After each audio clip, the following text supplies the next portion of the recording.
Live from Lincoln and broadcasting across the state of Nebraska, it's the Average Joe Sports Show. This is the place for Husker sports with the biggest names, the best interviews, and all the inside scoops. I got a front row seat with a big tub of buttered popcorn and a greasy half-live chicken leg. Now, here are your hosts, Chris Schmidt and Elijah Herbel. Welcome to it. Thursday is here with the Average Joe Sports Show. Chris Schmidt, Elijah Herbel. Hope you're doing all right. Know you're celebrating. Some of you were over in the 24/7 Sports live stream of the Trae Taylor announcement. Now you're making your way over here. Love you for it. Thanks so much. Plenty of reaction to Nebraska's big recruiting win today as they get the quarterback for 2027. Some reactions, some thoughts. We'll check in. Brandon Vogel from Counter Read, counterread.com, going to join the show here in about 15 minutes. We'll talk some quarterback thoughts with Gary Barnett. Coach Barty going to be with us at 5. And then national rivals recruiting analyst, dear friend of the show, Greg Smith, going to be with us. Get his take and reaction. Greg, a native Chicagoland dude as well. Greg ran some option football back in his day, but we'll get Greg Smith's takeaways as well. Good stuff also from our friend Tim Verghese on his YouTube recruiting blitz on this. So we've kind of talked about it. We've spent some time looking at it, and it's a great feeling, and it's quite frankly wonderful PR right now for Nebraska football. There's a whole lot of time between now and signing day 2027, so that is not an attempt to pee in anyone's Cheerios for the day, but there's just the reality of that. So Nebraska won the day, and Nebraska will continue to keep him in the boat, but it's really, Elijah, a springboard for what Nebraska may be able to do for 2027's class. That happens this summer and, quite frankly, this fall, with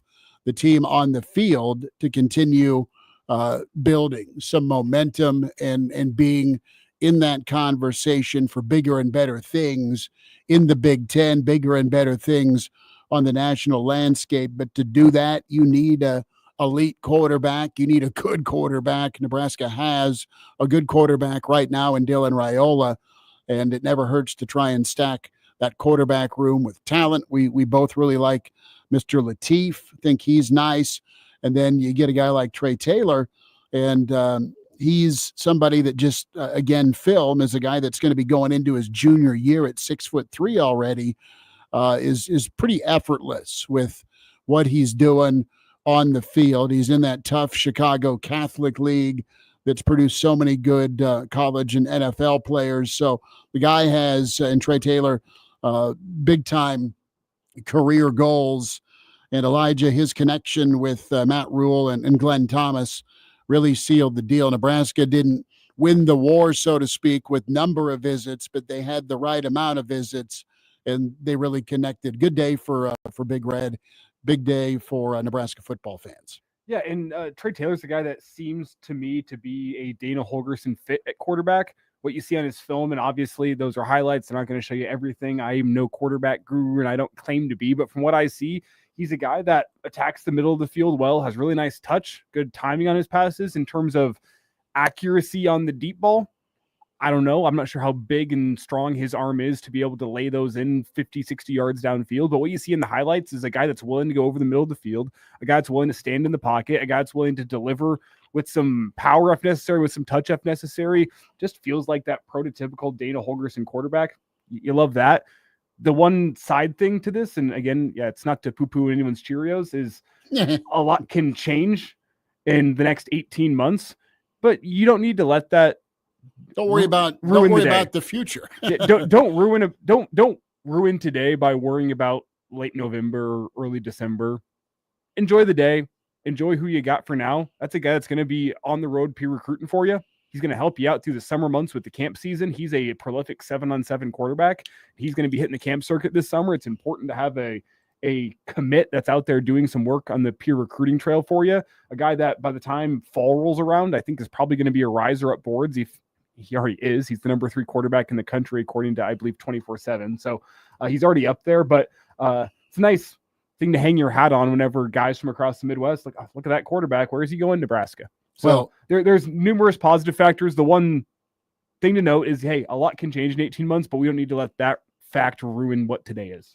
So a good day for Nebraska. We'll get some of your comments, your thoughts in the stream. Can always like and subscribe. Watch the show live 7 days a week with the Average Joe Sports Show YouTube channel. Also on X at AJ Sports Radio, and you hear us across the Average Joe network. So some roster thoughts. Good story by Mitch Sherman with kind of the breakdown of numbers and position groups. We'll get a look-see into. Interested here moving forward, what happens with and this term, if you're an attorney or you know one, liquidated, I can't even spit it out, liquidated damages, right? And interested moving forward here is more and more collectives are shelling out money. When that player leaves, can you recoup some of that lost investment? Arkansas is trying hard to get $200K back. What's the reality of it? So we'll spend a little bit of time with that, get Gary Barnett's take on that as well. 489-1240, 489-1240 to get in. 800-825-5865. Can fire off an email as well. The AJ Sports Show, 2 S's at gmail.com. Got some emails to get caught up on from that. We'll do that today as well. But I want to say this, and I wonder if there was a heads up given. I wonder if there was a last minute communication, a text, hey, thanks, but I'm going here, to the 3 other schools, A&M, LSU, or Illinois. And I wonder if there was one final, hey, Coach, I'm in, to Matt Rule and Coach Thomas. Because watching this ceremony, where Taylor had his dudes from Pee Wee football standing behind him. He had his family and his high school coaches to the left. You had the quarterback coach that's the Michigan kid, the 5-star. Underwood. Yeah, Underwood. I was going to say Frank Underwood. No, that's not House of Cards. Bryce Underwood. Bryce, yes. Underwood is the same quarterback coach, was sitting to the right of Trae Taylor. And if you didn't watch the video or you haven't seen it on social media, Trae Taylor stands up. And I'm watching this and I'm thinking, okay, if Nebraska's getting him, dude's decked out in a Nike warm-up suit. Dad's wearing Nike. Mom's wearing Nike. And I'm like, okay, you have the Nebraska hat, the LSU hat, the A&M hat, the Illinois hat. The Illinois hat's right next to the Nebraska hat. And Trae Taylor has the microphone. He's got his AirPods in, kind of goes on a little bit of a speech about his football life, his football journey.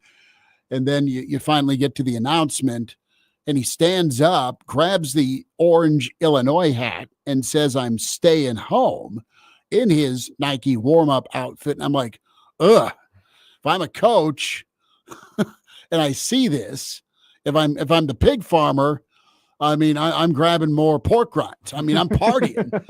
But it's only a fleeting moment until Trae Taylor then unzips and has his Nebraska baseball jersey on. He flings, like he's Michael Jackson, the hat, the Illinois hat, off his head and off into the crowd. QB1A says he threw that Illinois hat like he was Michael Jackson singing Billie Jean at the 25th Motown celebration. I didn't see the comment till now, but yeah, he just flicked it like he's playing Frisbee. And he unzips, and there's the Nebraska gear, and he grabs the Nebraska hat and puts it on. So you got to wear the Nike gear while you still can, because come 2 years from now, hey, no Nike gear. Enjoy it while you can. It's in the closet. I get it. No, listen, we're not getting into to gear preference. That's on the after hours show, but a little bit. Why can't we? Because you have your. I don't think any of them are buying sponsorships with us, because no one cares what we wear. I'm an Adidas man personally. Well, you're a Nike guy. I'm an on sale guy. That's a great point. Is where I'm at. But This was a little bit from 24/7 Sports. Trae Taylor, after the announcement, was asked by the host, why Nebraska kind of laid it out. But I got to ask you, why Nebraska? Coach Wu and Coach Thomas, they've all been very genuine. I feel like they can get me better on and off the field. I really believe that they can get me to my next level, which is the NFL that I want to be at. So I feel like Nebraska is going to be the best place for me, and we got the best fans in the nation. More on Husker Nation, that big red army coming through. Many Husker fans still celebrating. Here's Trae Taylor. Those fans are freaking out right now on our YouTube chat. You made them very nervous there, pulling out that Illinois hat first and then switching to Nebraska. So real quick, what is your message to those fans watching? Just get ready. For these next 2 years, year and a half, I'm going to work as hard as I can. So be ready for when I get there. All right. That was a quick little why and what do you say to the fan base? And there you go. Big day for Nebraska. Let's get into our starting five, our shout outs here on the Average Joe Sports Show. You can be a part of it. Jump in the stream and subscribe and like to the Average Joe Sports Show. Anonymous said 36 years ago today, I learned that whiskey does not cure the measles.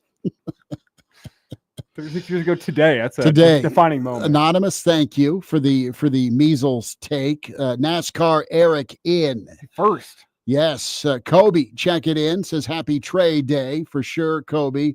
Good-looking quarterback. The other Dave is in. Brad is here. Brad Fitzgerald checking in. Arlo, good to have you. Uncle Larry. Can't have a show without Uncle Larry. Good to have him in. Brent is here. Justin checking in. QB1 Ace is here from down in Arkansas. Good to have him. Anonymous already telling us about the measles experiment. Tiger Shark Diver in. Great Red Shark checking in as well. And said, Great Red Shark, there were horrible trolls in the 24/7 chat. Yikes. Jeff checking in. Jeff, good to have you. And appreciate all of your time here in the stream on the chat here with the Average Joe Sports Show.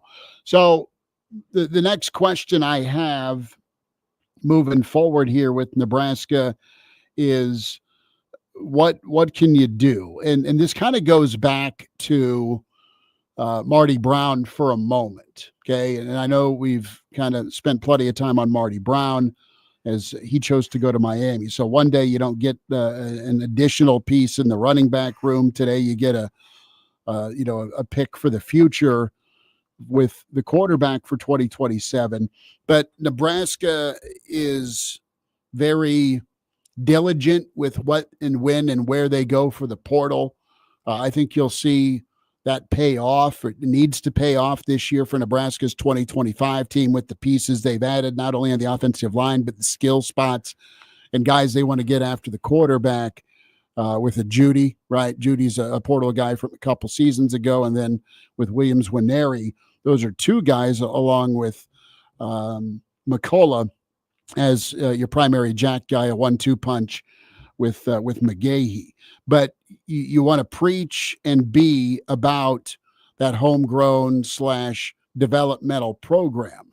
And the guys you are able to keep and retain and put time in for you at the program will and need to pay off on the field. And you've seen some of that for sure. I mean, your young pups you got in and a Shavers and a Barney played really, really well for you. Those are just two examples. And Van Poppel's had his moments, but specifically at the running back spot, Nebraska's betting on their ability to develop some guys that you just haven't seen. And right now that has caused a little worry with what you have behind EJ. You have the development opportunity, your showcase, your advertisement, 12 Saturdays a year, and then you get to a bowl game or beyond. You've got the quarterback here. You got another quarterback that you just got a commitment from. You missed out yesterday in the portal, but you've got a stable of backs you're waiting to see some production from. And that's, from what I saw and from the bet we had for the Husker games with Quentin Ives, it's not they're betting on one of these backs to step up. They're betting on Quentin Ives to step up and be that number 2 back, to be that guy who's ready and waiting for whenever the torch gets passed to him. That's what it is, because he was the guy who sat out of the spring game. He's the guy then, in turn, you would think Matt Rule and staff don't want other teams to see and come in and poach. He's likely the number 2 guy as it stands right now in the depth chart because of that. So I think we can say what it is. It's Nebraska is needing and expecting a step from Quentin Ives from what we saw last year to what they saw this spring to what we're going to see in the fall. That's what it is. And the way Holgerson talked, guy that they didn't think was ready, and then by the time he got some extra bowl practices, a guy that got ready, and you're waiting to see that, and it happens at different times for players. It's not all at once, specifically the offensive line. James is checking in. Ronnie is here as well on the stream chat. They're saying what's up. So we'll get Brandon Vogel's take on things, not only with the recruitment, but the roster and how things are moving. But good work for Nebraska today on the recruiting front. Mount Carmel Catholic High School. Big get. Nebraska has not gone often into Chicago, but you look at Nate Turner. You have Johnny Mitchell. Of course, Carlos Polk from Rockville. When Nebraska goes to the land of Lincoln, it's worked out okay. Brandon Vogel with us next. Good to be with you on a Thursday here with the Average Joe Sports Show.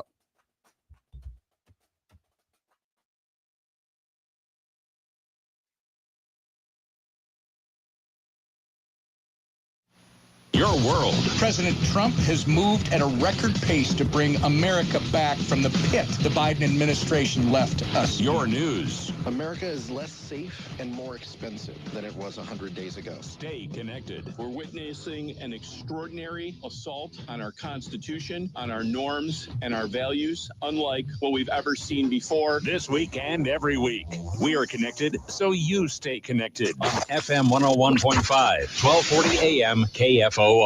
Get the latest updates on local weather conditions, warnings, and watches. Text WARNING to 402-258-2800 to sign up for mobile alerts via text message from KFOR Mobile Weather Alerts powered by Lincoln Electric System. Standard message and data rates may apply. KFOR invites you to join Legacy Retirement's John Kopetsky and his special guests Saturday mornings for the Aging Adventure, brought to you by Legacy Retirement Communities. Lifestyle and health topics plus fascinating people. The Aging Adventure, 8 a.m. Saturdays on KFOR. Hi, I'm Tony Dungy. Our son Jordan needed the specialized care that only Shriners Hospitals for Children could provide, and it was incredible to see the love and dedicated care he received. Shriners Hospitals for Children is a healthcare system dedicated to improving the lives of kids with pediatric conditions. Shriners Hospitals for Children is changing the world through caring for kids. Please give today at 1-800-241-4438 or at shrinershospitalsforchildren.org. Our daughter Lee was born with brittle bone disease. Thanks to Shriners Hospitals for Children, I can go to school, play, and do fun things like other kids. They've helped me so much. They're like my family. We need your help. Please donate today. Shriners Hospitals for Children is changing the world through caring for kids. Please give today at 1-800-241-4438 or at shrinershospitalsforchildren.org. Roper & Sons has been serving generations of families for over 120 years. I'm Dean Schneider, a funeral director and co-owner at Roper & Sons Funeral Home. We are proud to be locally owned and operated, serving Lincoln since 1901.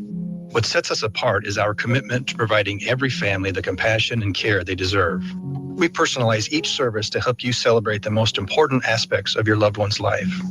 Roper & Sons, because every generation tells a story. As an organ donor, your story doesn't have to end. The good in you can live on. In fact, you could save up to 8 lives and restore sight and health for many more. Sign up right now online as an organ, eye, and tissue donor. You'll be happy you did. And just maybe, someone else will be happy too.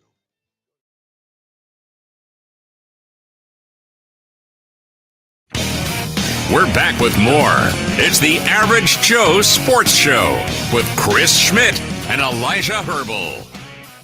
Back with you on the Average Joe Sports Show. Chris Schmidt, Elijah Herbel with Counter Read. It is Brandon Vogel time at Brandon L. Vogel, where you follow and find on Twitter. Get your subscription to Counter Read. Counterread.com. Him and Aaron Sorensen do a great job of Husker coverage.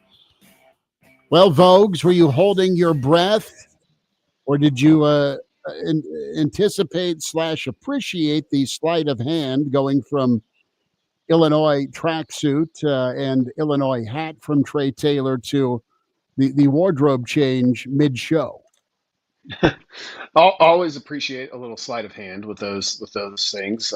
Kind of coming into the day, I thought things were pointed towards Nebraska. So, but when a guy puts on another team's tracksuit to start out, you do kind of question your beliefs. Is there a stress ball in rules office that just got popped?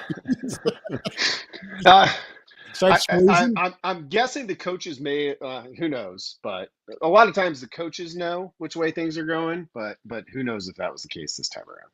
Yeah, I am a good sleight of hand appreciator. I was a former amateur magician myself. Brandon, do you like magicians? I'm kind of ambivalent towards magicians. I like you. So if you wanted to go professional, you could probably be my favorite musician or magician. See, I always liked Chris Angel's not my guy. I always like David Blaine. David Blaine had a little Glad bit. you didn't throw the Copperfield takeout. Oh, overrated. David Blaine, Street Magic, good stuff. Wasn't he recently in the news? Didn't he just recently do another big stunt / I don't know what you call it. I don't know. I'm not up to speed on magicians. Moving forward. He attempted to pull an eyeball out of his head for do not attempt, and then he decided, that's his new special, decided that things like this are very dangerous and should not be reproduced. And that's why he decided not to pull his eyeball out. I'm going to bring this back to football. What kind of magician is Trae Taylor at quarterback? Pretty intriguing prospect, I think. 6'2", and I don't remember what he's listed at, 190. As a high school kid who's a couple classes out, you'll need to put on some weight, obviously, and 6'2". But beyond that, I see quite a bit to like here, and his offer list certainly indicates that he's got some upside, and the value for Nebraska of. You always want to be able to lock in that quarterback as soon as possible, and hopefully you can hang on to him until signing day. But anytime you do that, the rest of the class kind of starts to fall in place around that guy, and it's valuable. A little bit more of a dual threat of where I think we've seen Nebraska be recently under this coaching staff. Which is intriguing, but a guy who I think ranks right up there with the type of quarterback Nebraska has traditionally gotten. It's Brandon Vogel with us here, and Vogues, do you have concerns about a quarterback of this ilk committing 18 months out? We know recruiting is always ongoing, and even when you got a guy that's committed, you got to keep on recruiting him up until signing day. Do you have concerns in that regard? I think you always worry about the really early commits. When you think about Nebraska, basically 2 seasons down the road, who knows where things will be. At this stage, committing now to Nebraska, it's still kind of a growth property. Nebraska needs to go out and show that on the field, and continue to improve from where it was at the end of 2024. So that you can always change. Those things can always change. Context can change. In adding NIL into all this and revenue share only complicates that further. But this is kind of when quarterbacks tend to commit. If you wait a lot longer than this, you start to feel behind pretty quickly. So I think this was a big kind of chess piece on the board for the Huskers. Vogues, let's dive in a little bit to, the here and now with Nebraska, with the spring game being done, and interested to get your takeaways. And is there a position group you're more concerned with than others? Seeing is believing, so to speak. Where are you with the running back room, aside from EJ? Yeah, I think I'm okay with that. That's one where, Marty Brown committed to Miami yesterday, and that one felt kind of like a unique opportunity for Nebraska, given he was an Omaha guy. Only played 1 year, but played at North Dakota State, which is it's high as you get in FCS year after year, and produced some pretty big results, like big enough to get presumably a pretty good NIL offer from the Hurricanes. And Nebraska took its swing there, got him on campus, and didn't end up landing him. I'd be surprised if they like jumped right back in the portal and were like, we need a running back. So that felt like a little bit of a luxury, as I look at the offseason, and the portal's closed, but like the players that are in there can sign it at any time. Running back's one of the spots along with D line where if Nebraska added another player with some proven production, it would make me feel a little bit better about those groups. So it's not that I feel bad about them. I just look at them and worry a little bit. On the D line, it's mostly about depth. In the running back room, like if you could get a guy who was 1,000-yard rusher somewhere, that would just give you a little bit more solid footing, I think. But if this is the team that Nebraska has that they go into 2025 with, like I also think they're okay. They haven't missed on addressing any major needs. And one of the concerns I have more than anything is less who's going to get the second group of carries, and more if Emmett Johnson goes down, does Nebraska have a guy that can step up and be a dominant lead running back? If that were to happen, could you see with Dana at the helm this being a pass-happy offense should Emmett go down, considering you don't have Marty Brown in the fold now? Yeah, I think that's possible. Nebraska has been pretty cloak and dagger with its talks about the offense, which is fine. Like that's what you do in this game. But like I don't, like everybody else, like I'm not expecting the air raid, but I do expect Nebraska to throw the ball a fair amount in 2025. And if you were to lose Emmett Johnson, early on, if that were the unfortunate case, I would expect those pass attempts to creep up a little bit more, unless somebody like Quentin Ives or the guys behind him has shown something prior to that. You still got to be able to run the football. Somebody's still going to get carries, but I would expect if Johnson goes down, that number of carries for Nebraska as a team probably goes down based on what we know now. Matt Rule's a big contingency guy. He has a plan. He has a plan B and probably has a plan C or D. I mean, he just seems to try and be several steps ahead. And while I'm anxious to see Emmett get his touches, I'm anxious to see Emmett run behind a line I think we all think could be pretty good, or a better line. One of the better lines Nebraska's had when we talked balance. It is old hat to, in a time of crisis, say, okay, this is how we think we can win. Let's throw the ball. Let's get Dylan protected. And there's a whole bunch of wideouts to choose from that can be matchup problems for a lot of other secondaries. So while you don't want to be one-dimensional, I think there are some games Nebraska can stay in and possibly win if they're forced to be that way. That wasn't the case with past quarterback situations.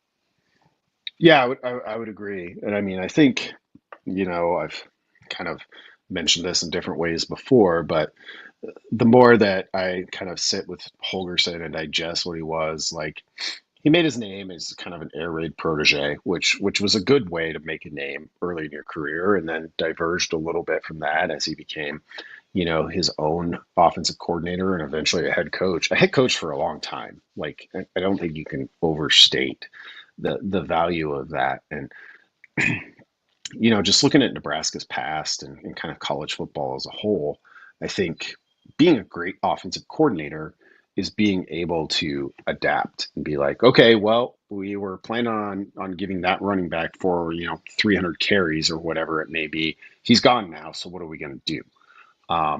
Instead of just trying to be like, well, we hope the next guy is good enough to earn 300 carries. Like that's kind of where the magic is, and we'll see if Holgorsen is that kind of guy. I mean, if you're a Nebraska fan, you hope you don't have to see. You hope you have all your chess pieces still on the board, and it plays out exactly like you've schemed up here in May.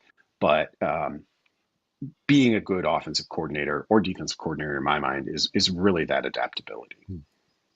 Brandon Vogel with us here. And Brandon, one last thought here on Trae Taylor before we get you out. From what you've seen, I mean, he doesn't remind me necessarily of Dylan Raiola. He's a different type of quarterback.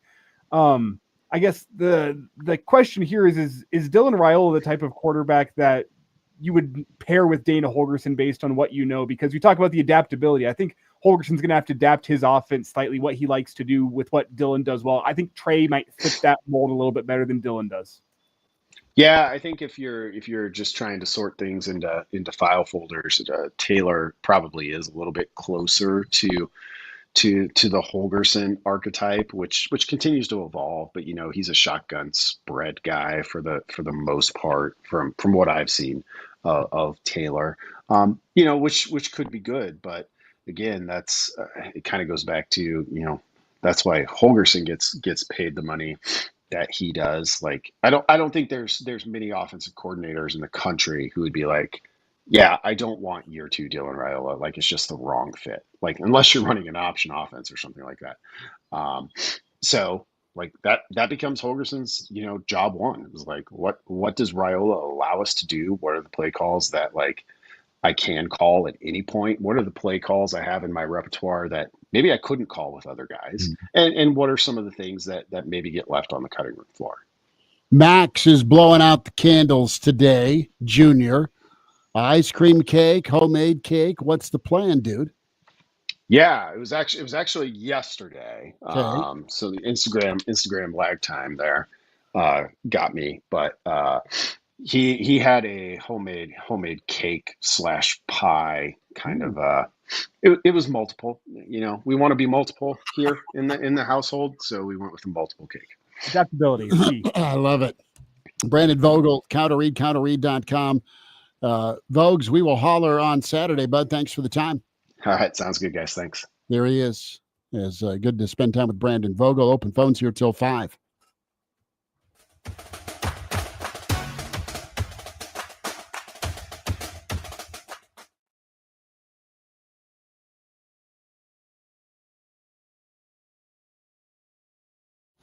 Your home for Kansas City Chiefs football, Lincoln Salt Dogs baseball, and local high school sports. Local and regional coverage can be heard right here on KFOR, FM 101.5, 1240 AM, and KFORnow.com. The question isn't, can you hear me now? The question is, can you see me now? How many times can one honestly say they didn't see the motorcycle coming their way? The highways and roads are for everyone to share. Stop. Look twice. Check your mirrors and blind spots. Please take a moment to be aware. It can save a life. Please join Abate of Nebraska in making 2025 safe and enjoyable for everyone traveling our busy roads. This life-saving message brought to you by Abate of Nebraska. Share the road and always look twice. We need a leader who stands for all of us and understands the value of public education. Barbara Beyer believes in stronger communities, better schools, and a brighter future. For 5 terms, Barbara Beyer has championed education for all because an informed and thoughtful electorate is the foundation of democracy. By voting for Barbara Beyer for school board, you'll help ensure the delivery of quality education for all. Together, we can build a better tomorrow. Vote for Barbara Beyer on May 6th. Let's make our voices heard. Caregiving is more than just a job. It's my calling. As an LPN at Legacy Retirement Communities, I get to make a real, lasting difference in the lives of others every single day. It's not just about providing care. It's about creating meaningful connections, offering comfort, and being there when people need it most. At Legacy Retirement Communities, we truly understand the heart and soul behind caregiving. Here, I'm not just an employee. I'm part of a family and a team that values my skills, supports my growth, and respects my purpose. We work together to ensure every resident feels heard, loved, and cared for. If caregiving is your calling too, Legacy Retirement Communities is the place where you'll find the support and opportunities you need to grow and thrive. Join us at Legacy Retirement Communities.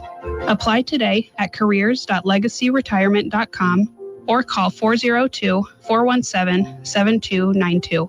Legacy Retirement Communities. Your calling, our commitment. I went hands-free. I went hands-free. I went hands-free. I went hands-free with Skechers Slip-ins.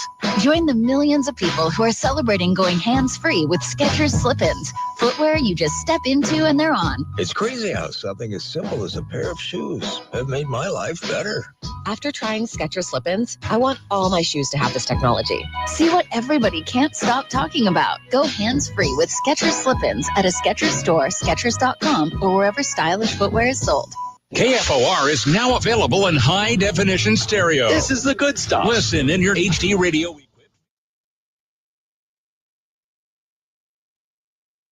We're back with more. It's the Average Joe Sports Show with Chris Schmidt and Elijah Herbel. Back into it. It is the Average Joe Sports Show. Chris Schmidt, Elijah Herbel. Stream it and find us YouTube with the Average Joe Sports Show. On X, can watch that way as well, AJ Sports Radio, and on the Average Joe Sports Show network. Let's dive in as Greg Smith, less than an hour away, senior recruiting analyst with Rivals. You check out Greg's Twitter. You had Trae Taylor got to meet Greg Smith. Now, he's known Greg, but the picture on Twitter is pretty cool. A little living room sit down. So Greg has followed this recruiting story and many other national stories for quite a while. We'll have to ask if Greg threw anything on the grill for Trae Taylor. Well, I've been trying to sneak over to Greg's house for a decade plus. Well, Schmidt, you're not a 4-star high-level recruiter. Clearly not. Clearly not. And I mean, Greg and I's running joke for years has been, what time is dinner? Because we'd always bump into, hey, what are you throwing on the smoker? What are you throwing on the grill? And there was once upon a time a Whopper cake, the Whopper's candy. Oh, I was thinking like Burger King. Whopper, No, Whopper. The Whopper cake that was made one Easter that I took a picture of. I didn't make it. I just ate it. And he's like, dude, where is that? So good to have Greg jump on with us here. Excited Coach Barnett here in about 20 minutes. Yeah. If you have a Whopper cake that's a Whopper like the Burger King, and you haven't been to the doctor recently, you should probably stop by. You should get checked possibly, out. Possibly. I want to BK Whopper cake. Something like that, man. I want to get your take here as things continue to evolve in the world of college football with NIL and, of course, collective bargaining, and whenever this ruling comes down to actually put some guardrails in ink, I want to look at what Arkansas is facing, because they could be the test case of do's and don'ts moving forward, Elijah, and just beat this up a little bit on you've got Madden, Imamalieva, right? And he is the quarterback that was Arkansas, the little brother of Nico, that is also off to UCLA. And Arkansas has been trying to, their collective, the Arkansas Edge collective, trying to recoup $200,000. Now, there's a lot of things about the University of Arkansas. They're in the SEC. There's a proud football and basketball tradition, baseball for sure. But Arkansas is one of those places you go to and you're not hurting for money. You've got Tyson Food, you have Walmart money, okay? I mean, they can print money, and if they want to get into a financial war, there's not many places they can't win. I mean, look at the fact Calipari left Kentucky for him. I mean, a little bit better quality of life from a pressure standpoint, although the pressure's large at both spots with their basketball tradition.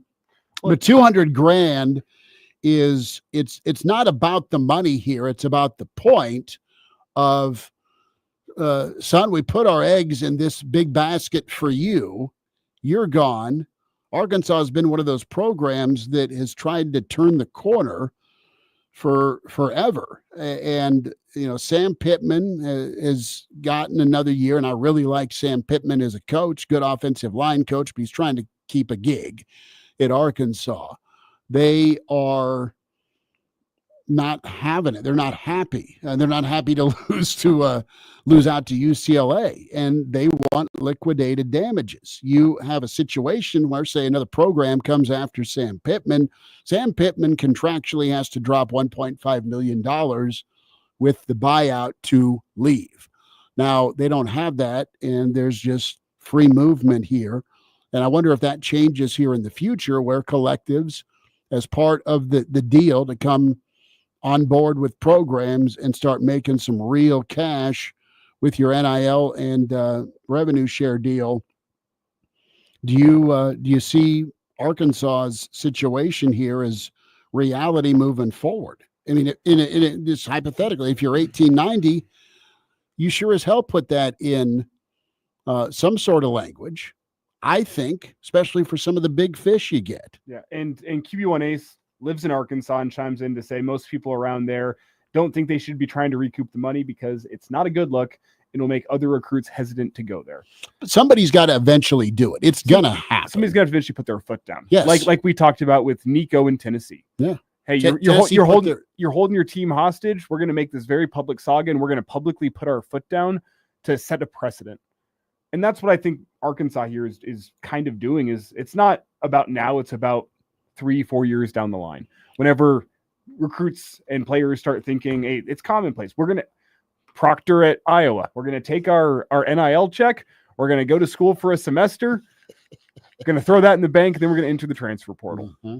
It's not the first time this has happened. This is the most prevalent we've heard of a team putting their foot down saying, okay, we need our money back. But it's not the first time a recruit has gone somewhere, taken their check for 6 months, put it in the bank, and gone elsewhere. It's a dangerous program, Arkansas, because they could beat you on a given night. Just ask Tennessee. But the last time Arkansas was damn good was the Harley King, Petrino. I mean, they were a Sugar Bowl squad that was really, really talented. You know how that ended here. But you have the legitimacy of a program and their collective that, hey, we need to be made whole for this. You made a commitment to us. We made a commitment to you. This is how the business world works. And it's how the business world's supposed to work. You keep your word. It's not how it always works. But this is just so far from what the original intent behind NIL was. There was originally a stipulation in the rules, which nobody has cared about, that your money cannot be tied directly to results on the field. It's absolutely what it's tied to. It's absolutely what it's tied to. That's the problem. It was originally in the stipulations. You go look it up. NIL, the money paid out was only supposed to be for name, image, and likeness, and it was not at all tied to any results on the field. Well, that's flown out the window. It's all projection. It's all projection. And that's what I wonder here with futures, with Arkansas and their money. Is someone gonna in a courtroom say, well, if you try to get your money back, that means the payment you made was tied to performance on the field, and therefore you're in the wrong? I don't know. Or is that rule just gone by the wayside? Nobody cares about it anymore, and by precedent is essentially no longer a rule. Well, I mean, what reason do you have for transferring if you're Madden, other than you want to go be with your brother, and maybe you think you can get a raise. Maybe if you're UCLA, you think you got, the family in tow, and this is going to make UCLA pop. I get it. But I mean, you had two kids in the SEC, one team that's been in the playoff, another team that's trying to get to that next level in a murderous division in the SEC West. So I applaud Arkansas here with what they're trying to do. It's a little different putting their foot down than Tennessee, clearly, but I think their priorities are right. You commit to us, we commit to you, and let's move forward. And if you think somewhere else is better for you, fine, but hand the keys back over, dude, and start writing some checks to us. We'll wind down hour one here with the Average Joe Sports Show.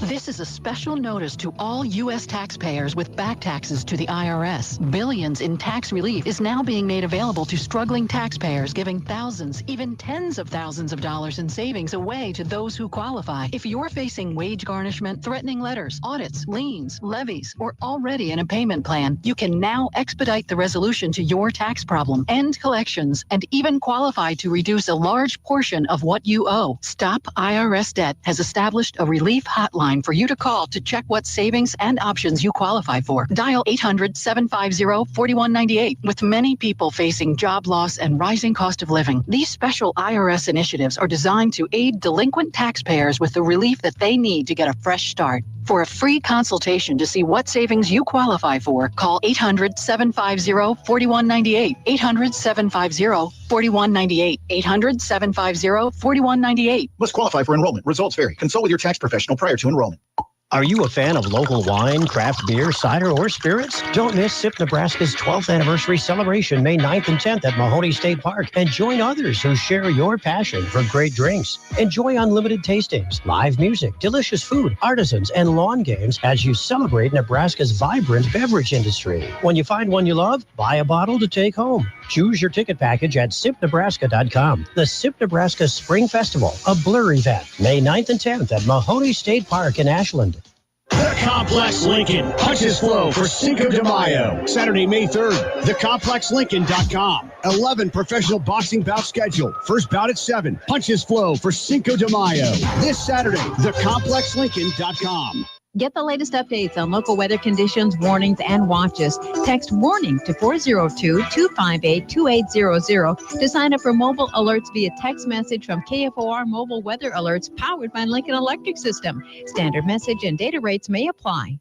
Storm damage may be the last thing you want to deal with and the last thing you need when money is tight. Hi, this is Matt Berkey, co-owner of Golden Rule Contractors. Our business has been built on the commitment, do unto others as you would have them do unto you. Golden Rule Contractors will do our very best to keep costs down while still giving you a beautiful new roof without all the mess. Give us a call at 402-473-2975 or online at grclincoln.com. We'll treat your home as if it were our own. If you've got trash, it's time to stop trash talking and clean up with MWC Can. MWC Can is your one-stop container shop for front load, rear load, side load, and self-dumping containers. Come to MWC Can in Lincoln off North 56th Street and Russell Drive to see their full line of steel and poly containers.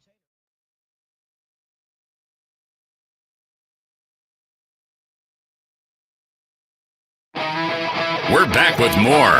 It's the Average Joe Sports Show with Chris Schmidt and Elijah Herbel. One final time this hour with the Average Joe Sports Show. At Herbal Essence, can follow and find Elijah on Twitter at Schmidt_radio. 10 minutes away, Gary Barnett going to be with us. Get the Hall of Fame coach's take on quarterback recruiting, the world of college football, buyout clauses, and the Shador free fall. QB Ace, love his intel here from Arkansas. He was talking and giving us an update here, and we're talking about the Imam Alieva situation where Arkansas is trying to get $200,000 back from the little brother of Nico, Madden. And again, this is a place that has Tyson Foods money, Walmart money, all sorts of investment opportunity for all three programs. Honestly, you look at a school that can crush it with football, baseball, basketball. They can spend it. They can get talent. They've got history. So QB1A says some of the local folks covering Arkansas say that since the NIL deals are technically not contracts, Arkansas is required to pay. It's their bad luck he didn't stick around. But I love that. Liquidated damages. I'm gonna get a horse someday, Elijah, and name it Liquidated Damages for the Kentucky Derby. Have you seen the Kentucky Derby field yet? I have done my research. This is the year I win at Iowa Russ's Derby party. Are you picking based on name? Or are you picking based on past performance? What are you picking on? I'm picking on name. I always pick on name. Well, our friend Will Wilson sat down in here with us this morning. Yeah, I got to see Will. Love Will. Morning hookup, and he was taking me through his process of going. He goes analytical. I was listening to you. I'm not doing that. No, I think you throw a dart and say, "Hey, I knew it all along." There's a couple good names I like. Tiz-tastic. Uh-huh. It's a good one. Owen Almighty. Yeah, and when it comes to Friday's Average Joe show, we are going to, rip the old Band-Aid off and go with Husker-themed horse names. Yeah, I feel like that's got to be a yearly tradition. It is a yearly tradition, unlike any other. But no, what's cool is would transfer portal work as a horse name? Possibly. Officer Derek, dear friend of Iowa Russ's. Oh, guy. That's not a horse. Okay. No, no. This is Officer Derek that is a dear friend to Iowa Russ's that went on the golf trip to Augusta with us. He found, you walk into certain grocery stores that have the for sale liquor and a shopping cart. Mm-hmm. 10 bottles of mint julep that was slashed, marked all the way down. And so we are set for mint julep time on Saturday. We're set for, everybody brings a bottle showing up to Iowa Russ's, and proud of Iowa Russ because none of those bottles are ever around the following year. I'm kidding. You know what bottle you're bringing? I brought some Angel Envy last time. And I got to behave myself because I think Mama and Junior are coming with. So I'll probably just go with, it's really safe because there's been some Derby nights that I would have put a saddle on, back in the day. Wait, hey, now you got Junior to drive. I know. You're good. You can tie one on. We can get Mama a hat and away we go. No, I'll probably get some Templeton Rye. Okay, good choice. Yeah, that's I think so. The 4 or the 10? I might go 10. Ooh, big spender. Yeah, well, she's buying it. She just don't know it yet. All right, hour 2 coming up. Average Joe Sports Show continues. Average Joe Sports Show Network.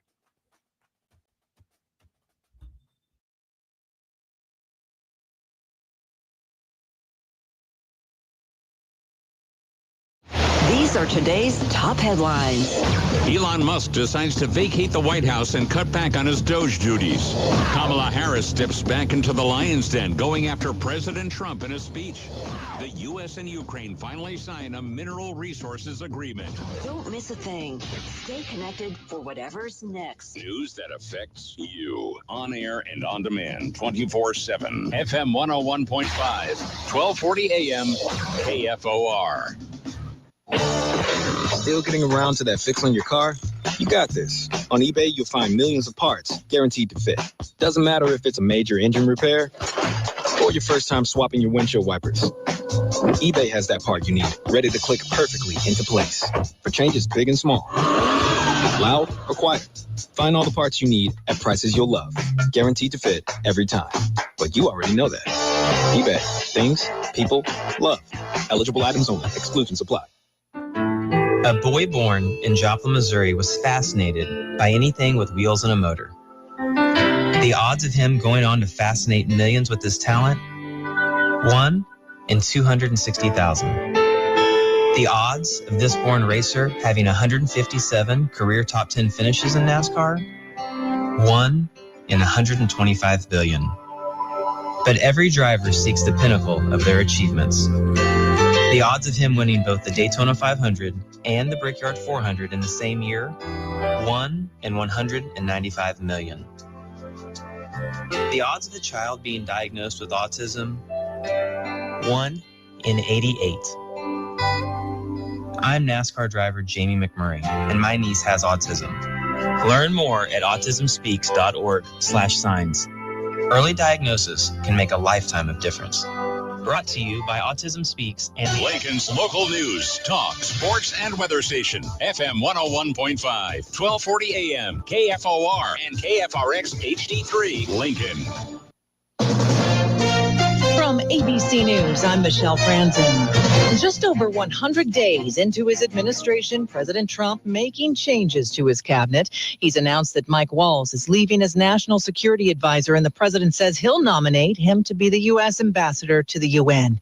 It follows the Signal app chat controversy back in March. ABC's Catherine Falder says Waltz will have to be confirmed. What comes with that job is a Senate confirmation, though, and he will have to answer questions from the Senate under oath, specifically, I'm sure, about his conduct in that Signal group chat and his inadvertent adding of that journalist to the chat. So still a long road here for Mike Waltz in terms of when and the timing and how he goes into that next position and takes that next job. President Trump says Secretary of State Marco Rubio will also serve as NSA advisor in the interim. The Trump administration asking the Supreme Court to reverse a lower court's decision that postponed efforts to abruptly end temporary protected status for up to 350,000 Venezuelans, arguing in the filing in district court ruling undermined the executive branch's inherent power as to immigration and foreign affairs. A federal judge today banning the Trump administration from using a wartime act to deport Venezuelans from South Texas. The legal premise underlying the deportations has been the president's determination that the U.S. has been invaded by the Tren de Aragua gang. But Brownsville-based federal judge Fernando Rodriguez says dictionary definitions and the historical record show that Trump's interpretation has exceeded the scope of the 1798 law. Rodriguez, who was appointed by President Trump and has been on the bench since 2018, says the White House cannot rely on the Alien Enemies Act to deport alleged members of the gang. ABC's Stephen Portnoy. A search is on in South Carolina after a man, police rammed his car into people outside a preschool on Sullivan Island. You're listening to ABC News. If you're living with dry age-related macular degeneration or dry AMD, you may be at risk for developing geographic atrophy or GA. GA can be unpredictable and progress rapidly, leading to irreversible vision loss. Now there's something you can do to slow it down, get it going slower. Izervay is proven to slow GA progression. Izervay gets GA going slower. Izervay or avacincaptad pagel is a prescription eye injection used to treat GA. Don't take it if you have an infection or active swelling in or around your eye. Izervay can cause eye infection, retinal detachment, or increased risk of wet AMD. Izervay may temporarily increase eye pressure. Your vision may be impaired after an eye injection or exam. Don't delay. Ask your doctor about Izervay today. Izervay gets GA going slower. Visit Izervay.com. That's IZERVAY.com. A new leader for the State Patrol. Good afternoon. I'm Elijah Herbel, KFOR News. Governor Jim Pillen this afternoon announced he's appointed Kearney Police Chief Brian Waugh to be the next superintendent of the Nebraska State Patrol. Prior to taking over as Kearney's chief of police in January 2019, Waugh spent 14 years in the La Vista Police Department. He'll begin in his new role with the State Patrol on June 2nd. Brian brings an extraordinary career of service, 30 years of law enforcement, marked by innovation, collaboration, and an extraordinary public servant's heart. Waugh takes over for Colonel John Bolduc, who has reached the retirement age and will retire Sunday after serving in the role since 2017. There's new information about an overnight crash in central Lincoln. LPD Public Information Manager Erica Thomas tells KFOR News that officers were called shortly after 2:30 this morning about a disturbance south of UNL's East Campus. They found 25-year-old Tyler Belk of Lincoln inside an SUV, and as they approached, Belk allegedly drove off with no headlights on. A traffic stop was attempted but soon terminated after speeds increased near 35th and Vine. 10 minutes later, officers were called to the area of 35th and O, where Belk apparently crashed his SUV through a fence and into the corner of a garage. And threw bricks and debris onto two vehicles parked in the driveway, and his vehicle came to rest against one of those vehicles and the porch of the house. Thomas says Belk did leave the scene but was later found near 33rd and O and taken to jail. You can read more at KFORnow.com. Beginning today through May 14th, Lincoln Police will be doing their school zone enforcement detail, watching for drivers violating speed limits, failing to yield, and driving distracted. We always want drivers, whether they're in a school zone or on any city street, to slow down, avoid phone use, and watch for school crossing zones, even if they're running late. LPD Public Information Manager Erica Thomas says funding for this project is through a grant from the Nebraska Department of Transportation's Highway Safety Office. Overcast and breezy in the capital city this afternoon with a high of 68 degrees. For KFOR News, this is Elijah Herbel. Hello from the 1011 newsroom. Madison Pitch here. Today we are headed out to the Climate Center here in Lincoln. Their funding had been cut and now it's returned, but they say they're still facing a lot of uncertainty right in the middle of planting season. Plus, in all of the evolving, we learn a little bit more about how AI impacts the environment. More news, weather, and sports tonight on 1011. I hope you can join us. Ready to get more from your checking accounts? Introducing Liberty Plus Checking from Liberty First Credit Union, the account with plus size benefits. Earn up to 5.50% APY on balances up to $40,000. Plus, you choose rewards, redeemable for cash, travel, and more. With relationship pricing on savings and CDs, plus loan rate discounts.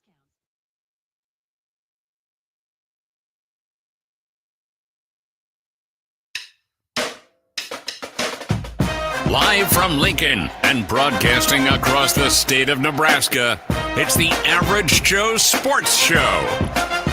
This is the place for Husker sports with the biggest names, the best interviews, and all the inside scoops. I got a front row seat with a big tub of buttered popcorn and a greasy half-live chicken leg. Now, here are your hosts, Chris Schmidt and Elijah Herbel. Hour 2 it is with the Average Joe Sports Show. Chris Schmidt, Elijah Herbel, and more of you in the stream, always on YouTube, 7 days a week with the Average Joe Sports Show. Like and subscribe. We welcome in the Hall of Fame coach, Northwestern in Colorado, Gary Barnett, back with us. Coach, how's your Thursday? Thanks for the time. Oh, it's good, Chris. How are you guys doing? Well, Nebraska fans celebrating. The Huskers able to land the number 3 player today. The announcement at 3:30 Central with Trae Taylor, quarterback extraordinaire. And fan base super happy. Matt Rule and Glenn Thomas able to pull off pretty big recruiting win. I know it's, I don't know, how many months away, Elijah? Carry the one? Several? A year and a half away, but 19 months. 19 months, but who's counting, Coach? You get a quarterback, and Nebraska's off and running for 2027 with work to do for 2025 and 2026. What's the youngest you ever offered a quarterback?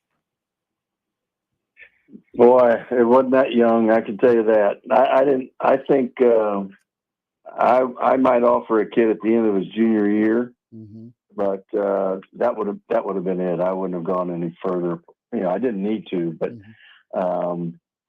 I didn't have anybody I was that close to that was that good, perhaps. But it's it was a different deal then, Chris. Completely different deal. No, it college football keeps moving, keeps changing for sure. But we've talked a lot about quarterbacks, Coach, and interested here with what's the one trait that you were confident in being able to coach into a kid? I think just more details, but they got to be, they got to be open to details. But the details of the game. And the details of the position, and then a little bit of leadership. I mean, you can contribute to leadership, but you need a leader there, a potential leader in that position, and you can certainly feed, information, and you can help him shore up his leadership or enhance it, leadership ability. But I think the details of the game, I think I felt good about, and between me and my coordinators being able to coach into a young man. How'd you identify that on the recruiting trail, Coach? How did you figure out if a guy had that detail-oriented process? Well, I think a lot of it had to do with the nature of his offense, how detailed was his offense, how much did he really have to learn, or did he wing it? Did he just make a lot of plays with his feet and not have to be in a system and know the details of a system? I think it depends on, if you're just getting a raw kid that has won in high school and won big because of his feet or because of his arm, and not because of the thinking process that has to be established in college. And so I think it just depends on, how he was in high school. And if he was already a detailed guy, then did he also have the feet? Did he also have the arm? Because a detailed guy needs to have the ability too, not just the fact that he could be detailed. So it was a combination, but more than likely, I always felt like that if a guy had the arm strength and he had the feet to get you out of a bad situation, that you could coach the details into him. All right, I got to ask the red flag question, Coach Barnett. What's the what was the red flag time to eject from recruiting this kid? He asked for $4.1 million to be in spring practice. Well, maybe so, but what was the red flag that you just said, hey, nice to meet you, thanks for the time, see ya? Well, it generally had more to do with the way he responded in school to his teachers, his coaches, his parents at home. If he didn't have respect and respect of his teammates, respect of his teachers, respect of his coaches, and if he didn't show great respect in the house, then I just didn't need to go there. Okay, well that's well put, Coach. Interested to get your thoughts. Gary Barnett with us here on the Average Joe Sports Show. And last week we were talking Shedeur on the night of the first round. We fast forward to now, and what a fall for Shedeur. Ends up in Cleveland after they passed on him a couple of times. What's been the feedback in your neck of the woods on the Shedeur situation? Well, I think Shedeur is one of the most prominent examples of what can happen to kids coming out of college football today, where players have so much control. They are totally in control. They leave when they want to leave. They can command the amount of money that they want to command. And so and Shedeur's a 4-year player, so he's not, there's a big difference between a 4-year player and a 5-year player. There's a maturity level that gets achieved. And so I think he went into the whole draft thinking as a product of that environment where he's in control and he's calling shots. And I think he found out. I hope he found out that isn't the way it is at the next level. It's they own all the cards, and they say who gets drafted and where they get drafted and who it is, not the player.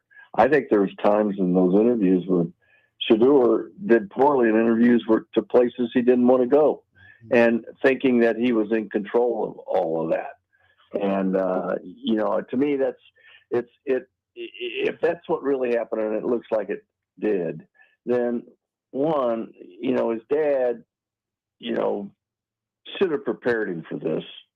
Secondly, I would think that he would use his coordinator, Pat Shurmur, who's been in the NFL for years and knows the ins and outs, that he would have reached out to Pat Shurmur about going into this. I don't think he did. And so as a result, you got a kid that came up in this environment. It's not his fault that he was in this environment. This is what's been created. And he got in there and, everybody said, hey, no, this isn't the way it works. And, we're going to choose you based on our needs and what we see, not on your needs and what you see. So I think that's just what happened. And now he's in Cleveland. He's in a crowded quarterback room. He's with the guy that got drafted before him. He's with the guy that got drafted in 2022 in the first round.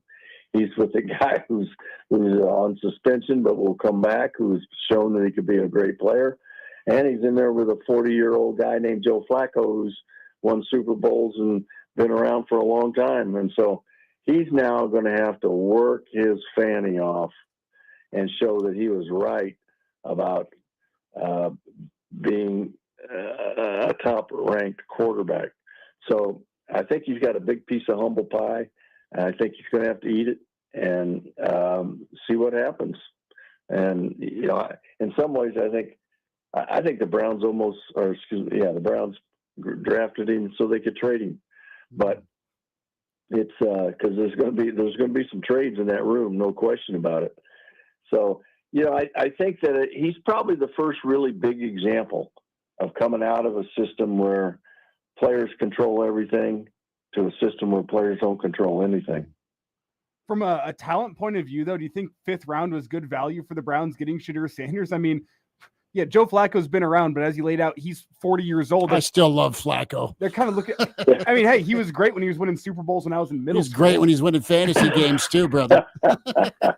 But Well, do you think it's a good spot for Shedeur in terms of the talent that he brings to the field? Because Cleveland, they need their starting quarterback of the future, and he's going to have that opportunity.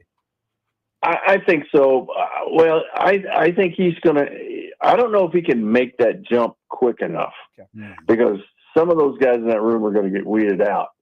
And the only way he makes that jump is if he goes about it with a great work habit and a great attitude towards it.